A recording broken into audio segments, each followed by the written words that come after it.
আসসালামু আলাইকুম ওয়া রাহমাতুল্লাহি ওয়া বারাকাতুহু। আসুন আমরা এই অল্প সময়ের মধ্যে একটি সূরা তেলাওয়াত করব এবং আমার সঙ্গে আপনারাও তেলাওয়াত করবেন।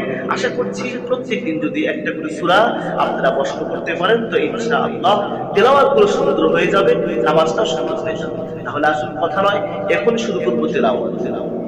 বিসমিল্লাহির রাহমানির রাহিম। আলহামদুলিল্লাহি রাব্বিল আলামিন الرحمن الرحيم مالك يوم الدين إياك نعبد وإياك نستعين اهدنا الصراط المستقيم صراط الذين أنعمت عليهم غير المغضوب عليهم ولا الضالين آمين। বেশি বেশি করে এই ভিডিওটি দেখুন, কোরআন তেলাওয়াত শুনুন।